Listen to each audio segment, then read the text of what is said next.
শুভ সকাল বন্ধুরা। তোমরা সবাই কেমন আছো? আশা করি ভালো আছো। আজ তো 23শে জানুয়ারি, আমাদের প্রাণায়াম ক্লাবে আর লাফিং ক্লাবে ছোটোখাটো অনুষ্ঠান হবে। যা ঠান্ডা পড়েছে, হ্যাঁ কি বলবো আর। দেখো আজকে একটুখানি সাজলাম, শাড়ি পরলাম, যেহেতু ছোটোখাটো অনুষ্ঠান হবে, গান টান হবে, ওই জন্য দেখো শাড়ি পরেছি। শাড়িতে সব ঢাকা, মাথাও ঢাকা ছিল, তো কী করবো আর। দেখো চলো তাহলে। এখন কটা বাজে জানো? এখন 6টা 10। আমি কদিন ধরে না প্রাণায়াম ক্লাবে একদম যাচ্ছি না, এত ঠান্ডার জন্য। মারাত্মক ঠান্ডা পড়েছে কদিন ধরে। তা আজকে তো 6:30টায় টালিগঞ্জ লাফিং ক্লাবে অনুষ্ঠান আছে। তা 6টা 10-এ না বেরোলে আমি ঠিকঠাক টাইমে পৌঁছাতে পারবো না। চলো তাহলে তোমাদের সঙ্গে মাঠে গিয়ে দেখা হবে।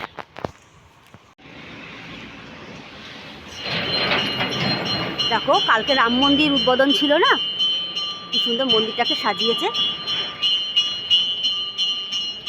চলো, আজ তো মঙ্গলবার, বজরংবলীর দর্শন করো সবাই। সবার দিনটা যেন ভালো যায়। জয় বাবা বজরংবলী। চলো, অনেকে এসে গেছে দেখো এখানটায়, দেখেছো? এখনো অনেকজন আসা বাকি আছে যদিও। চলো যাওয়া যাক। এখনো নেতাজি অনুষ্ঠান শুরু হয়নি, এখনই শুরু হবে। আজ 23শে জানুয়ারি, নেতাজি সুভাষচন্দ্রের 127তম জন্মদিন। চলো আমি আর আমরা সবাই নেতাজির পায়ে ফুল দিয়ে প্রণাম জানাই, তারপর আমাদের অনুষ্ঠান শুরু করব।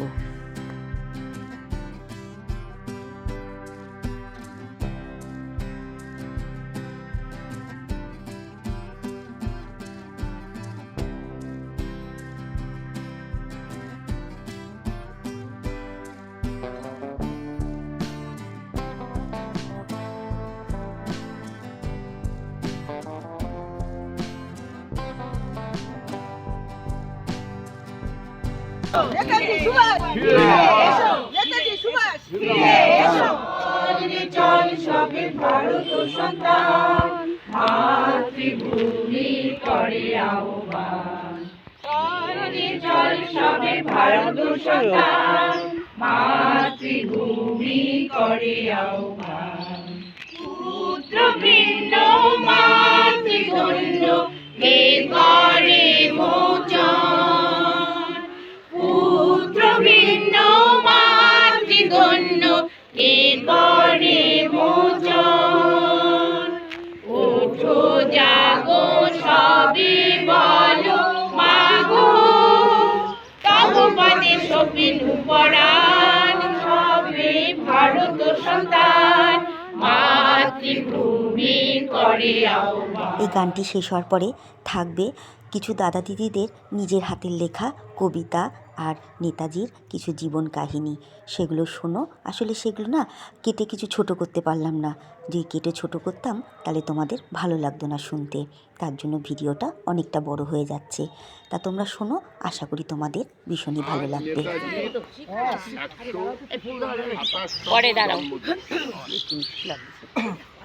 যে সময় ভারতবর্ষের নেতাজি জন্মেছিলেন, আমাদের পরাধীন ভারতবর্ষে, প্রথম থেকেই উনি সব সত্য কথা এবং স্বাধীনতার ব্যাপারটা উনি ফ্রম স্কুল বয় থেকেই উনি ধরে নিয়েছিলেন। এবং ইংরেজদের প্রতি যে ধিক্কার, যে উনি জেনারেট করতে আরম্ভ করেছিলেন। এবং ভারতবর্ষের বিভিন্ন জায়গায় উনি ইংল্যান্ডে গিয়েও পড়াশোনা করেছেন এবং সেখান থেকে ICS পাশ করে এসেও সরকারি চাকরি না নিয়ে ভারতবর্ষের স্বাধীনতা সংগ্রামে যোগদান করেছিলেন। এবং এই যোগদানের ফলে উনি প্রথমে কংগ্রেসে যান। কংগ্রেস থেকে যখন হীরাপুর কংগ্রেস হয়, সেই কংগ্রেসে ওনার সঙ্গে গান্ধীজির একটু মনোমালিন্য হয়। পরবর্তীকালে আমাদের কলকাতায় যখন অধিবেশন হয়, সেই অধিবেশনে উনি প্রেসিডেন্ট ছিলেন। এবং তখন গান্ধীজি বুঝেছিলেন যে এ ভারতবর্ষের একটা দিকপাল নেতা। এবং শুধু তাই নয়, গোটা ভারতবর্ষের সমস্ত প্রভিন্স উনি ঘুরে স্বাধীনতা সংগ্রামের বিভিন্ন যে হোতা, যারা স্রষ্টা, তাদের সঙ্গে উনি যোগাযোগ করেছেন। সবাই কিছু জানেন, নেতাজিকে বলার অপেক্ষা রাখে না। তার সাহসিকতা, তার দেশত্ববোধ, তার এই যে দল গঠন করার ক্ষমতা মানে অতুলনীয়। অতএব নেতাজি সম্বন্ধে আর কিছু বলবো কি আর, হ্যাঁ, এরপর মানুষের দিকে বলবো কিছু বলে যায়। হ্যাঁ, অমরেশদা কিছু বলবে? আমার নিজের আমি একটু পাঠ করছি। তুমি নেতাজি সুভাষ, মুক্তিগামী জনগণের প্রাণসত্তা তুমি নেতাজি সুভাষ, জনগণ মন অধিনায়ক তুমি যে, ভারতবাসীর হৃদয়ে তোমার বাস, তুমি নেতাজি সুভাষ, তুমি নেতাজি সুভাষ।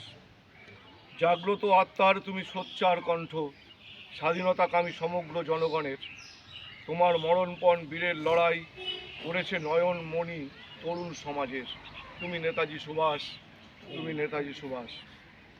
এক প্রান্ত থেকে আর এক প্রান্তে পৃথিবী জুড়ে ছুটেছে সাবমেরিনে, ব্রিটিশ পুলিশের চোখে ধুলো দিয়েছ বারে বারে ছদ্মবেশ ধারণে, তুমি নেতাজি সুভাষ, তুমি নেতাজি সুভাষ। স্বাধীনতা ছেনাবার দিলে অঙ্গীকার, চেয়েছিলে তুমি বিনিময়ে রক্ত, অনুপ্রাণিত করেছো লাখো লাখো জনতাকে, আজও দেশবাসী মোরা তোমার ভক্ত, তুমি নেতাজি সুভাষ, তুমি নেতাজি সুভাষ। আজাদ হিন্দ ফৌজের সুদক্ষ পরিচালন ঘুম ছুটিয়েছিল ব্রিটিশের, বেঁচে আছো মনের মণিকোঠায়, আজও মৃত্যুঞ্জয় তুমি আমাদের, তুমি নেতাজি সুভাষ, তুমি নেতাজি সুভাষ। Excellent. এখন আমাদের সবাইকে নেতাজির জীবন কাহিনী পড়ে শোনাবে মানসীদি। তাই তিনি বজ্র কণ্ঠে ঘোষণা করেছিলেন, তোমরা আমাকে রক্ত দাও, আমি তোমাদের স্বাধীনতা দেব। এই মহান বিপ্লবীর জন্ম 1897 সালে 23শে জানুয়ারি উড়িষ্যার কটক শহরে। পিতা জানকীনাথ বসু কটকের প্রখ্যাত সরকারি উকিল ছিলেন, মাতা প্রভাবতী দেবী। কটকের তিনি ছিলেন, ছেলেবেলা থেকে তার ছিল অত্যন্ত মেধাবী ছিলেন। কটকের এক মিশনারি স্কুলে তার শিক্ষা জীবনের সূত্রপাত। তারপর পাটনা বিশ্ববিদ্যালয়ে প্রবেশিকা পরীক্ষা উত্তীর্ণ হওয়ার পরে কলকাতার প্রেসিডেন্সি কলেজে ভর্তি হন। আইএ পরীক্ষা পাশ করার পর দর্শনশাস্ত্রে অনার্স নিয়ে ওই কলেজেই ভর্তি হন।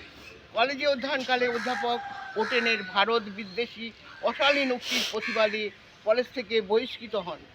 পরে তদানীন্তন শিক্ষাবিদ আশুতোষ মুখোপাধ্যায়ের প্রচেষ্টায় দর্শনশাস্ত্রে অনার্স প্রচেষ্টায় স্কটিশ চার্চ কলেজে ভর্তি হন এবং সেখানে দর্শনশাস্ত্রে অনার্স নিয়ে তিনি পাশ করেন এবং 1919 সালে তিনি আইসিএস পরীক্ষার জন্য ইংল্যান্ড যাত্রা করেন। তারপর সেখান থেকে ফিরে আইসিএস পরীক্ষায় 4র্থ স্থান অধিকার করেন এবং দেশে ফিরে আসেন। সরকারি চাকরির প্রলোভন তিনি ঘৃণাভরে প্রত্যাখ্যান করলেন। তারপরে তিনি নিজের জীবন উৎসর্গ করলেন দেশের কাছে। তার কর্মজীবন, সুভাষচন্দ্রের কর্মজীবন শুধু রাজনীতির ক্ষেত্রে নয়, জাতীয় গঠনমূলক কাজেও তার অগ্রণী ভূমিকা ছিল। যে কোনো দায়িত্ব তিনি নিষ্ঠা এবং দক্ষতার সঙ্গে পালন করেছিলেন। বাংলার বিপ্লবীদের সঙ্গে তার গোপন যোগাযোগ ছিল, সেই জন্য তার উপর ছিল ইংরেজের দোষ। পরিণামে তাকে অনেকবার কারাবরণ করতে হয়েছে এবং দীর্ঘ কারাবাসের জন্য তার স্বাস্থ্যের অবনতি ঘটে। তারপরে তিনি চিকিৎসার জন্য বিদেশে গেলেন, সেখান থেকে ফিরে এলেন আবার দেশে এসে শুনলেন যে আইন অমান্য আন্দোলন করে প্রত্যাখ্যান হয়েছে। তারপরে তিনি ভীষণ দুষ্ট হলেন, বলেছিলেন রাজনৈতিক নেতা হিসাবে মহাত্মা গান্ধী ব্যর্থ। কংগ্রেসকে ঢেলে সাজাবার চেষ্টা করলেন। গান্ধীজি প্রমুখ নেতার বিরোধিতা সত্ত্বেও তিনি দুবার কংগ্রেস সভাপতি পদে মনোনীত হয়েছিলেন। মতবিরোধের জন্য তিনি কংগ্রেস ত্যাগ করে ফরওয়ার্ড ব্লক করলেন। তারপরে 40-এ আবার বন্দী হলেন, আমরণ অনশনের ঘোষণা করে অনশন শুরু করলেন। তারপরে তা অসুস্থ হয়ে পড়লেন, সেই থেকে ইংরেজ সরকার তাকে মুক্তি দিলেন এবং তিনি স্বগৃহেই বন্দী হলেন। তারপর তো ওনারা বললেন, তারপর তিনি স্বদেশে পালিয়ে যান। তখন 1941 সাল প্রথমে কাবুল, পরে রাশিয়া, বার্লিন হয়ে জাপানে চলে যান। জাপানে রাসবিহারী বসুর সঙ্গে যোগ দিয়ে আজাদ হিন্দ ফৌজের সর্বাধিনায়ক হিসাবে দায়িত্ব নেন এবং সেই থেকে তিনি নেতাজি হয়ে গেলেন সকলে। এরপর তিনি তার বাহিনী নিয়ে ভারতের মণিপুর দখল করে সেখানে ভারতের পতাকা উড়িয়ে দেয়, কিন্তু আরও এগিয়ে যাওয়ার পথে প্রতিকূল পরিস্থিতির সম্মুখীন হন। তাছাড়া রসদের অভাবে আজাদ হিন্দ ফৌজকে হার মানতে হয়। তারপরে থেকে তার আর কোনো খবর পাওয়া যায়নি। কেউ কেউ মনে করেন বিমান দুর্ঘটনায় তার মৃত্যু হয়েছে, কিন্তু দেশবাসী আজও এই মরণজয়ী বীরের মৃত্যু বিশ্বাস করে না। তার মৃত্যু নেই, তিনি মৃত্যুঞ্জয়ী বীর। আজ তার জন্মদিনে তাকে আমরা অসংখ্য শ্রদ্ধা জানাই। তাই মেনে নিতে পারি না বলে এখনো বলে যাই, নেতাজি সুভাষ ফিরে। জিন্দাবাদ নেতাজি সুভাষ জিন্দাবাদ নেতাজি সুভাষ জিন্দাবাদ জয় হিন্দ জয় হিন্দ জয় হিন্দ জয় হিন্দ জয় হিন্দ জয় হিন্দ সংকটের কল্পনাতে হলো না মিয়মান সংকটের বিহ্বলতা নিজের অপমান সংকটের কল্পনাতে হলো না মিয়মান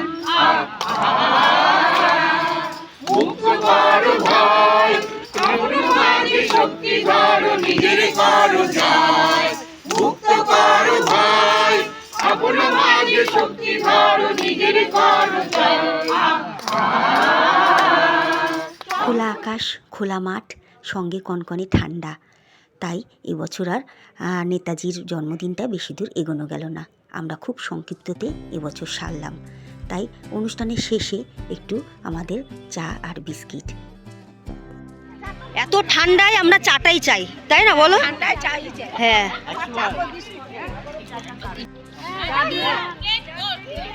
এই ঠান্ডায় চাটাই ভালো লাগছে, বলো? যা ঠান্ডা পড়েছে, এই ঠান্ডাতে চাটা আমাদের টালিগঞ্জ লাফিং ক্লাবের খাওয়া দাওয়া আগে দিতে সুবিধা হবে।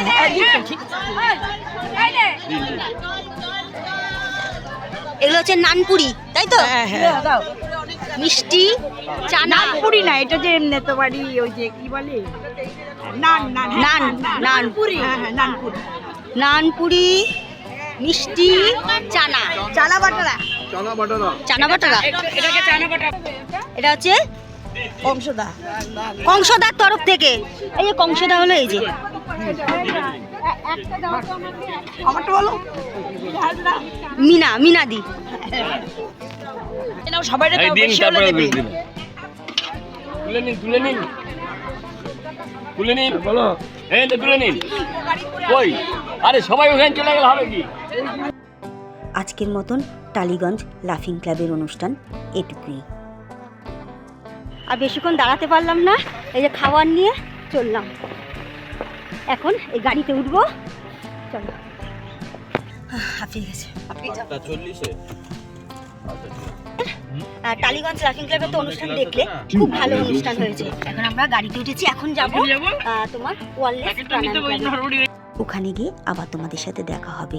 টালিগঞ্জ মোড় অ্যাভিনিউ লাফিং ক্লাবের ব্লগটা এইটুকুই থাকুক। তোমাদের কিন্তু ওয়ারলেস প্রাণায়াম ক্লাবের ব্লগটাও দেখতে হবে। আজকের মতো টাটা।